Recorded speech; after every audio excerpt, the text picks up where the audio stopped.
Oke, kembali lagi di channel saya. Makasih buat kalian yang sudah mengklik video ini ya. Kita tahu KPK sudah menggeledah rumah Hasto dan ternyata KPK sudah membawa satu koper bukti ya kan. Wah, satu koper enggak tuh. Kita lihat ya gimana Opung membahasnya. Sebelum kita ke video, bantu subscribe buat channel saya belum subscribe. Tidak tunggu lama, kita ke video langsung. Let's go. Kalian pasti senangkan mendengar berita tentang KPK melakukan penggeledahan terhadap rumah si Hasto. Ngaku aja lah. Karena pada dasarnya isi hatimu dan isi hatiku sama. Sama-sama kepingin dia cepat-cepat ditangkap. Supaya jangan ada orang yang sosok jauh. Banyak kali orang yang nantangin. Lihatlah, KPK cuma berani menetapkan Hasto jadi tersangka, nggak akan mungkin berani ditangkap. Kita lihat. Kalau udah kayak gini, ini bau-baunya bakalan cepat ini. Sedangkan Tessa Mahardika, juru bicara KPK, sudah berani mengatakan kalau misalnya mangkir dia sekali lagi, kita jemput paksa. Gak ada cerita. Dan tahu ndak kalian, apa responnya Hasto ketika rumahnya digeledah? Melalui juru bicaranya yang namanya Guntur Romli mengatakan bahwasanya Hasto hanya tersenyum. Penggeledahan yang berlangsung di kediamannya di Bekasi, Jawa Barat, sudah bergabung bersama kami juru bicara PDI Perjuangan, Guntur Romli. Assalamualaikum Pak Romli. Assalamualaikum semuanya. Waalaikumsalam. Pak, apakah Hasto Kristianto ini telah mengetahui Ya, Pak apa? bahwa kediamannya sedang dilakukan penggeledahan yang di Bekasi, Jawa Barat ini? Oh ya, terima kasih ya. Sekjen PDI Perjuangan mengetahui rumahnya digeledah dan tersenyum ya. Karena bagi kami ini adalah upaya untuk sebenarnya mengalihkan isu dari pengumuman OCCRP yang mengumumkan bahwa Jokowi itu finalis orang terkorup sedunia tahun 2024. Udah kalian dengar kan? Apa kata si Guntur Romli ini? Hasto menghadapinya dengan senyuman. Baru kali ini ada orang digeledah KPK rumahnya senyum-senyum. Tapi biasa itu, orang kalau panik 3 ekspresinya. Marah-marah, nangis-nangis, senyum-senyum.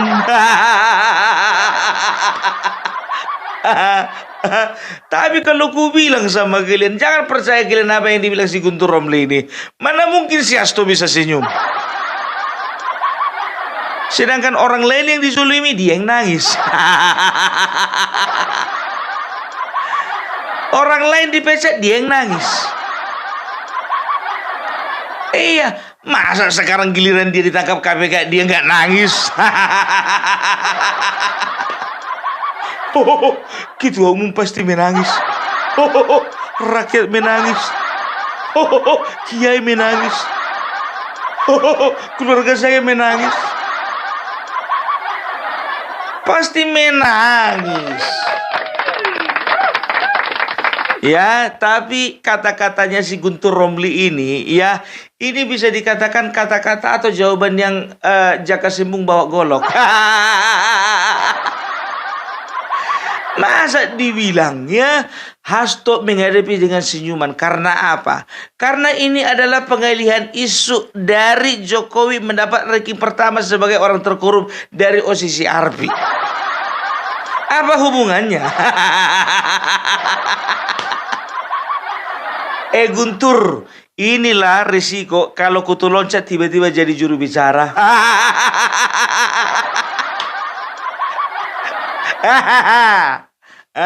Sekarang begini aja ya. Ya, sekarang begini, isu apa yang rupanya yang dialihkan? Nggak nyambung blok. Nanti kalau misalnya ini misalnya ya, apa namanya? Ini misalnya Hasto Kristianto tertangkap kamera sedang bermesraan dengan istri daripada sahabatnya. Lalu dia mengatakan, ini adalah pengalihan isu. Ini pengalihan isu oleh karena OCCRP menetapkan Jokowi sebagai seorang koruptor. Ya sekarang begini lagi. Media menyorot bahwasannya pertemuan antara Hasto Kristianto dengan mantannya Kaisang bernuansa politis. Oh, datang lagi dia. Ini pengalihan isu. Pengalihan isu bahwa Joko Widodo memiliki ijazah palsu. Jaga sembung, bawa golok, nggak nyambung blok. Aduh. Ya, sekarang begini, ku bilang sama kalian ya. Tahu ndak kalian ya, satu-satunya pihak yang masih percaya bahwasanya Jokowi namanya masih belum dihapus itu adalah orang-orang PDIP. Udah tahu kan siapa dalang dari semuanya ini berarti? Udah tahu? Coba bayangkan, di saat pendirinya saja sudah minta maaf, mereka katakan belum dihapus namanya. Pendirinya sudah minta maaf, mengatakan bahwasanya maaf, kami tidak menemukan data bahwasanya Bapak Jokowi melakukan tindakan korupsi. Karena polling yang dilakukan adalah polling yang berdasarkan suara dari masyarakat. Nah sekarang kemungkinan besar ada pengarahan massa terhadap orang yang melakukan polling. Siapa lagi kalau bukan kaum itu? 16%. Sudahlah, modus-modus seperti itu gampang tercium itu. Iya kan? Kami nggak bisa dibodoh-bodohi. Cukup kalian yang bodoh. Dan yang mengisi polling itu. Kan begitu. Sedangkan sekarang begini ku bilang ya, kalau misalnya aku mengeluarkan sebuah produk ya, ku katakan ini produk gagal. Jadi harus ditarik dari pasaran. Ada berani bilang produk itu produk bagus? Udah, sedangkan yang punya bilang itu produk gagal. Harus ditarik dari peredaran. Masa dibilang bagus? Yang on ini sekarang siapa? Awak apa dia? Udahlah, kalau panik-panik aja. Coba bayangkan kalian ya, dilakukan penggeledahan di rumahnya si Hasto. Masa tahu ndak kalian, tiba-tiba aja datanglah orang-orang PDIP datang jam 3. Karena apa? Karena mereka nggak tahu rumahnya digeledah. Datang orang itu jam 3 biar tahu kalian. Jam 3 keluar dari rumah itu katanya kan jam 18:10. Nah, Guntur Romli mengatakan bahwasanya mereka tidak menemukan apa-apa. Orang yang dibawa keluar itu satu koper kok. Emangnya bodoh KPK? Melakukan penggeledahan selama lebih dari jam 15. Katakanlah jam 15 yang ketahuan, 15 sampai jam 18. 3 jam tapi gak dapat apa-apa. Kalau kalian bilang katanya HP-nya si Harun Masiku yang ditenggelamkan, wajar gak dapat. Karena besar juga ongkos menyewa penyelam. Untuk mencari ponselnya si Harun Masiku. Iya kan? Itu dia ya. Jadi kan dikatakan di situ ada temuan ya, ada flash disk, ada buku catatan dan juga ada beberapa dokumen kan begitu. Masa cuma bawa flash disk dan buku catatan sama beberapa dokumen, masa harus bawa koper? Beberapa dokumennya itu beberapa. 100 bundel pun beberapa. Beberapa ini kan relatif ini. Udahlah, rakyat jangan dibodoh-bodohi, kan begitu. Dan tahu ndak kalian ya, datang KPK ke sana, Aku mikirnya begini ya kan, KPK datang ke sana apa nggak takut orang itu? Karena sebetulnya kan rumah itu kan dijaga sama pengawalan ketat dari FBI.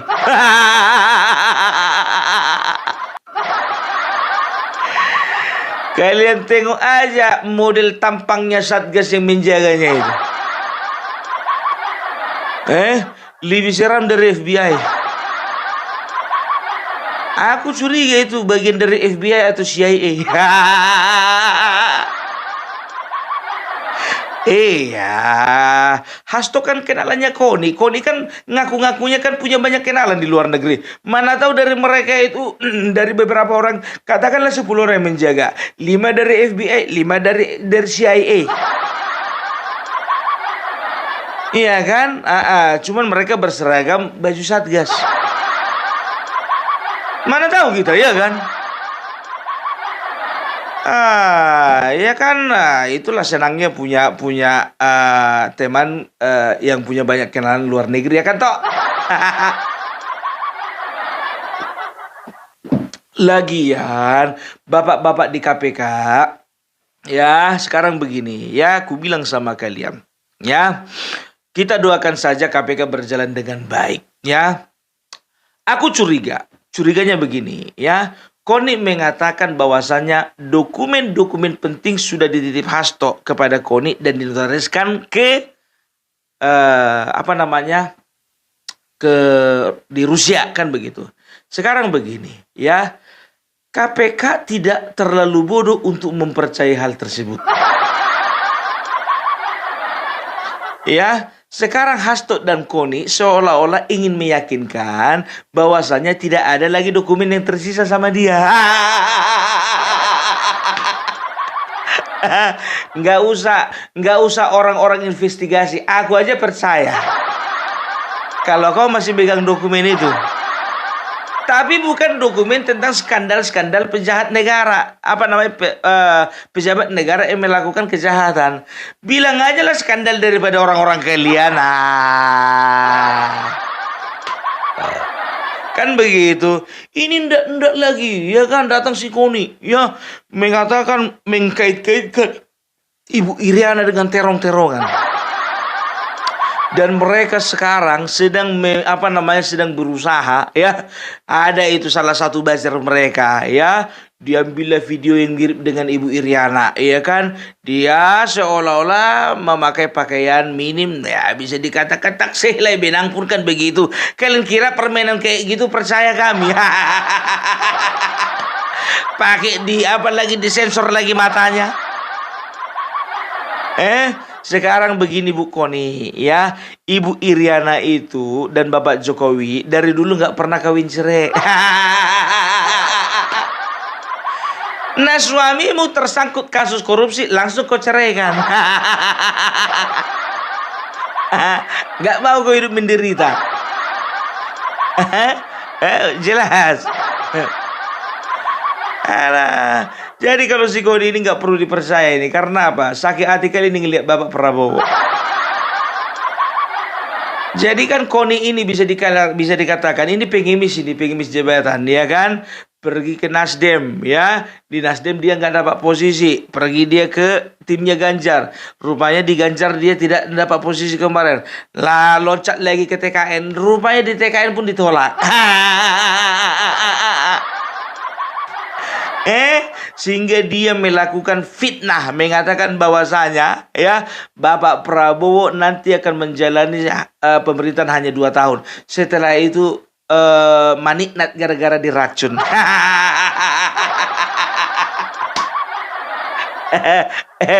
setelah melakukan fitnah tersebut, ya kan, lari dia ke Rusia. Kalah apa?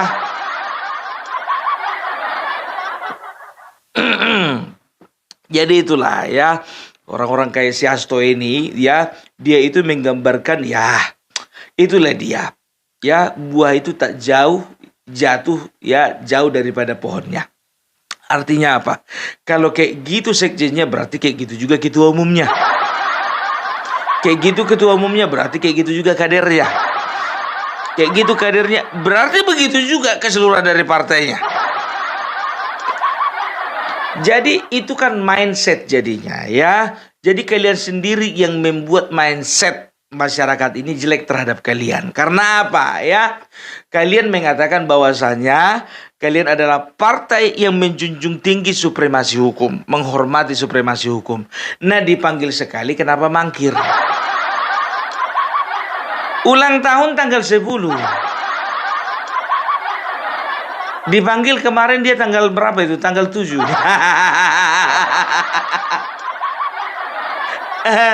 Iya, datangi dulu lah. Nanti ulang tahun kan bisa itu. Kan lucu. Jadi begini contohnya ya kan. Anak bahas orang bapak disuruh ngambil rapor anaknya kan. Pak, ngambil rapor ya Pak tanggal 7. Nantilah dulu Bu ya, lewatkan dulu tanggal 10. Kenapa tanggal 10? Karena anakku ulang tahun. Nggak ada hubungan. Nggak ada hubungan ya. Makanya jadi jangan kalian itu jangan jaka sembung main golok gitu loh. Ya, rumah si Hasto yang diperiksa lari kalian ke masalah OSIS Arpi ya. Jadi apa nggak ada senjata yang lain? Bapak Jokowi itu sekarang lagi sibuk loh nerima tamu. Nggak tahu kau udah berapa banyak gula yang habis. Itu kurasa tukang cuci piring di rumahnya Bapak Jokowi itu repot itu biar tahu kalian. Datang tamu, suguhkan minuman, bawa lagi piring dan juga gelas itu ke belakang cuci. Nggak nunggu 5 menit masuk lagi tamu, bikinkan kopi, selesai minum kopi, cuci. Lembur itu biar tahu kalian.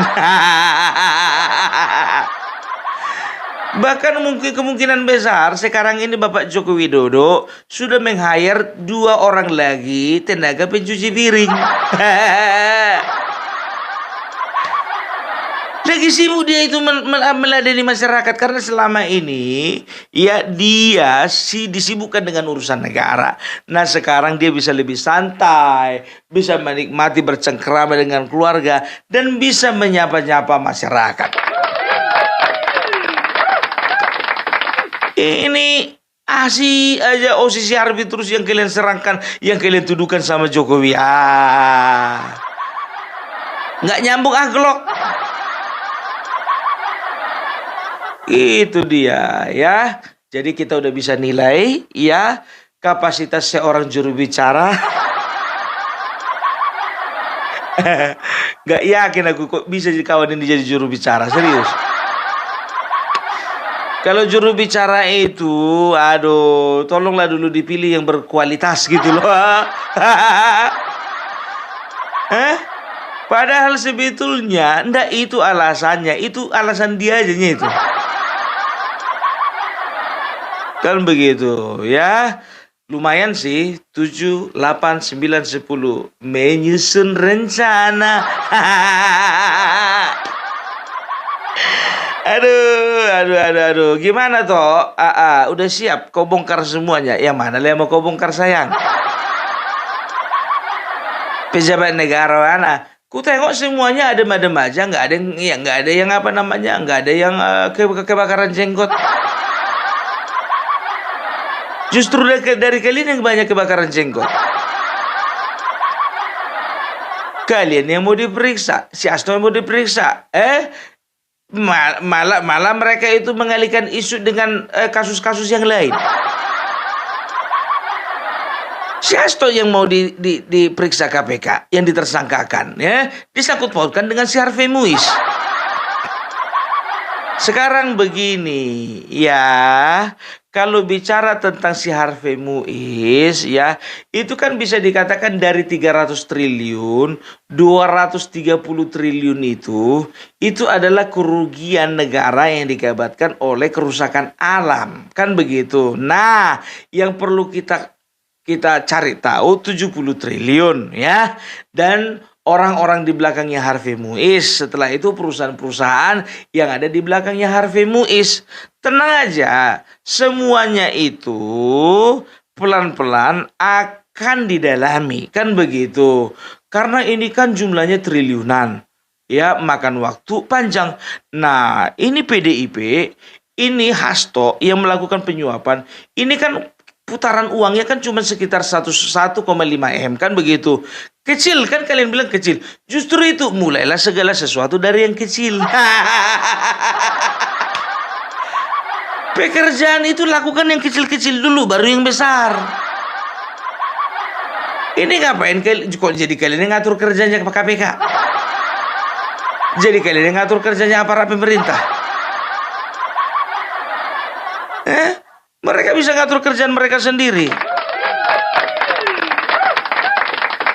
Oke, jadi udah jelas ya. Jadi ya sekarang yang jadi pertanyaanku, ini pertanyaanku, dan ini bisa mewakili sebagian kecil aja orang, ya pikiran orang.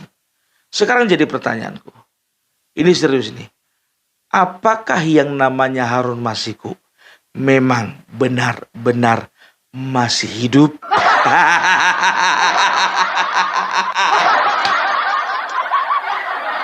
Itu aja pertanyaanku, ya kan? Mudah-mudahan yang namanya Harun Masiku nyawanya masih terselamatkan. Ya, dia masih hidup sehingga dia masih bisa memberi kesaksian. Aku takutnya kawan ini ya tidak tahu lagi di mana keberadaannya karena memang orangnya udah nggak ada. Kan begitu ya. Karena dengar kabar katanya istrinya juga sudah menggugat cerai ya si Harun Masiku ini ya katanya, tapi sebagian pihak mengatakan bahwasanya istrinya masih komunikasi dengan dia ya. Mudah-mudahan saja, kita doakan saja ya, walaupun kawan ini melakukan tindakan kejahatan ya, tapi jangan sampailah ada sesuatu terjadi kepada dia karena dia adalah kunci utamanya. Ya, kunci utamanya dia gitu loh ya. Jadi ya mudah-mudahan dia masih bernapas. Ya kan? Itu dia. Oke? Jadi itu dulu dari Opung Parbelak. Salam NKRI harga mati. Oke, itu dia videonya, gimana menurut kalian, dan sampai bertemu di video saya selanjutnya.